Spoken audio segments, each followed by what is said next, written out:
sabiduría y discernimiento. Esdras capítulo 4 versículos 1 al 10. Cuando los enemigos de Judá y de Benjamín oyeron que los que habían vuelto de la cautividad edificaban un templo a Jehová, Dios de Israel, fueron a ver a Zorobabel y a los jefes de familia y les dijeron: edificaremos con vosotros, porque como vosotros buscamos a vuestro Dios, y a él ofrecemos sacrificios desde los días de Esar-Adón, rey de Asiria, que nos hizo venir aquí.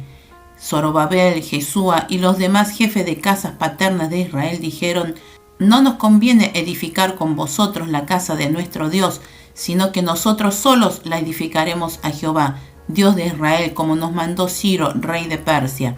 Entonces la gente del país intimidó al pueblo de Judá y lo atemorizó para que no siguiera edificando. Sobornaron además contra ellos a algunos consejeros para frustrar sus propósitos durante todo el tiempo que Ciro fue rey de Persia y hasta el reinado de Darío, rey de Persia. En el reinado de Asuero, al principio de su reinado, escribieron acusaciones contra los habitantes de Judá y de Jerusalén. También en días de Artajerjes escribieron Bislam, Mitrídates, Tabel y los demás compañeros suyos a Artajerjes, rey de Persia, y la carta estaba escrita en arameo y traducida. El canciller Rehum y el secretario Simsai escribieron una carta contra Jerusalén al rey Artajerjes. En esa fecha escribieron al canciller Rehum y al secretario Simsai y los demás compañeros suyos, los jueces, gobernadores y oficiales, los de Persia, Erec, Babilonia y Susa, es decir, los elamitas, y los demás pueblos que el grande y glorioso Asnapar deportó e hizo habitar en las ciudades de Samaria y las demás provincias del otro lado del río. En resumen, los enemigos de Judá y de Benjamín desean edificar el templo con los israelitas, una petición que es negada por Zorobabel y los jefes de las casas de familia. Las personas de la región sobornan a los funcionarios del gobierno para frustrar la reedificación de la casa del Señor, y sus malintencionadas obras persisten hasta el reinado de Darío. Rehum y Simsai denuncian al pueblo de Israel ante el rey Artajerjes.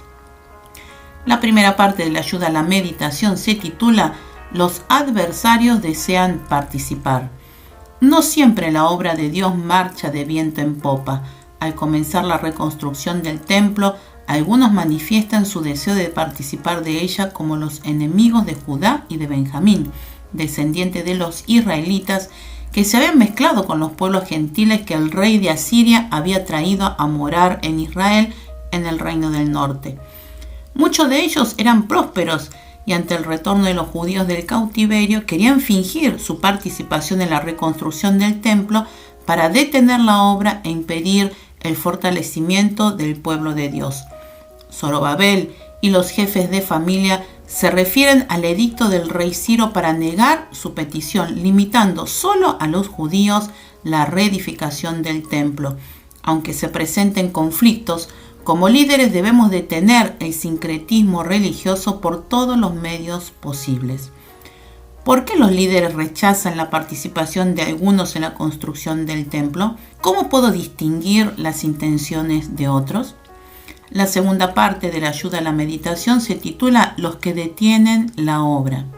Los malvados son muy persistentes para lograr su cometido y obtener ganancias injustas. Ante la negación de Zorobabel y los jefes de familia de Israel, sus enemigos revelan sus verdaderas intenciones, afligiendo a los israelitas e impidiendo la obra de la construcción del templo. Persistirán por los siguientes 20 años, desde el rey Ciro hasta el rey Darío, con amenazas, intimidación al pueblo, sobornos a los funcionarios, tratarán de frustrar planes y con cartas presentarán calumnias contra Israel. Una vez el rey Asuero y 2 veces al rey Artajerjes.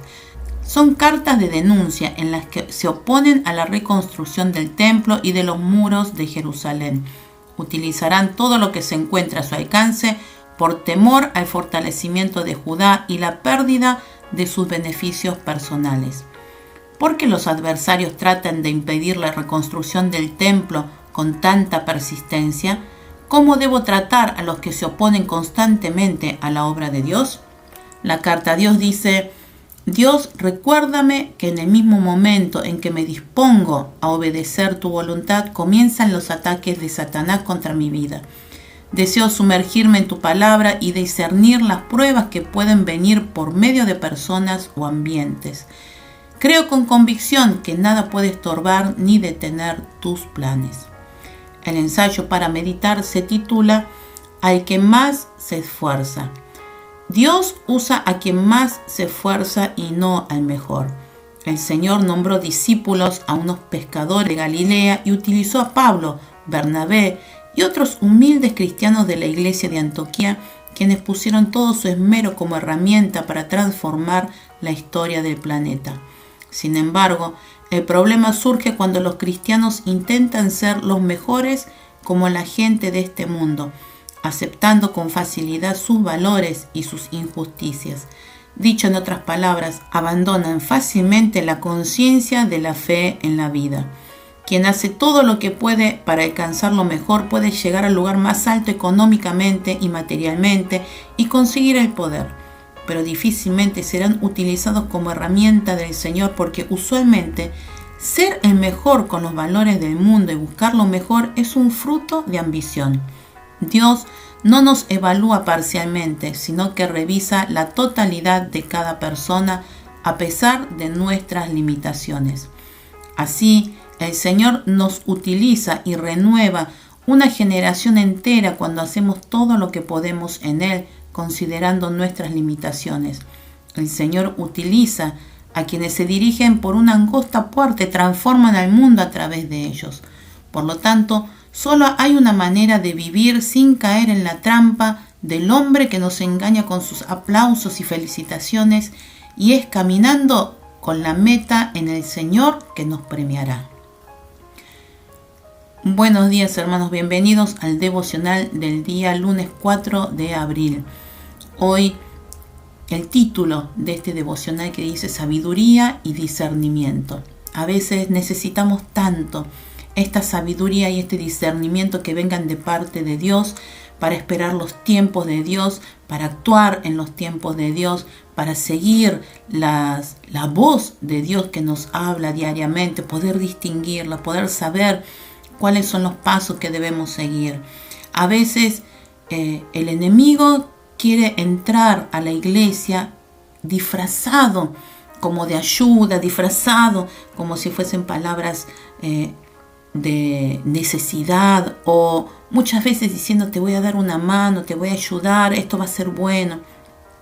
Muchas veces podría como el apoyo del dinero de la gente o el apoyo de la gente podría ayudar, pero no siempre es lo correcto delante de los ojos de Dios. Debemos saber de dónde proviene, quiénes son, con qué intenciones, con qué corazón están tratando de entrar en la iglesia, de servir en la iglesia, con qué corazón están utilizando su tiempo, su esfuerzo. ¿Qué es lo que se quiere obtener de todo esto? Si todo esto no tiene objetivo y como meta el servir al Señor y agradar al Señor, sino al hombre, no tiene sentido. Pronto todo caerá. Todo se desenmascara, porque Dios es el que pone las cosas sobre la mesa, es el que ilumina y que nos hace ver nuestros errores.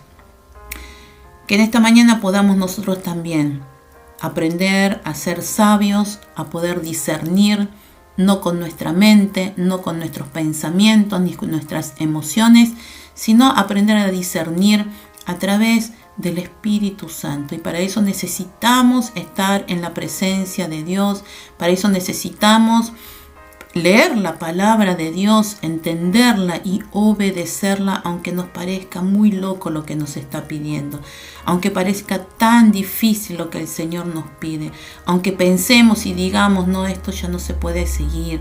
Bueno, ahí es donde necesitamos obedecer a la palabra de Dios, por esto, porque es la palabra de Dios, y el Señor nos va a recompensar. El Señor va a abrir caminos donde creemos que no los hay, va a ponernos en situaciones en las cuales creemos que no hay salida, y nos va a mostrar esa puerta, esa pequeña luz que vamos a ver en medio de la oscuridad. No perdamos la fe en eso. Seamos obedientes a la palabra de Dios. Seamos obedientes no por lo que el mundo puede pensar, sino por lo que Dios puede pensar sobre cada uno de nosotros. A veces las decisiones son difíciles de tomar, pero cuando lo hacemos, no pensando en lo que puedo ganar o perder, sino pensando qué es lo que agradaría a Dios, el Señor obviamente va a recompensar, nos va a ayudar, nos va a cambiar el corazón, nos va a transformar. Él va a mover cielo y tierra para que todo salga conforme a la voluntad de Él. Y la voluntad de Él es que nosotros tengamos una vida plena en Él. Dios no nos va a castigar. El castigo viene solamente por nuestra desobediencia. Es por esto que en esta mañana los invitamos a creer con fe, obedecer con fe, seguir con fe. Les animamos a seguir orando en esta mañana. Vamos a orar. Señor, te damos gracias porque tu palabra es vida, porque tu presencia es vida. Señor, gracias porque tú día a día nos encaminas, nos guías. Señor, ayúdanos a tener sabiduría. Ayúdanos a poder discernir aquellas cosas que parecieran que están buenas, que parecieran tan necesarias, pero a tus ojos no son lo correcto. Señor, ayúdanos a poder obedecer a tu palabra, Señor, pensando en esto, que es lo que te agrada a ti.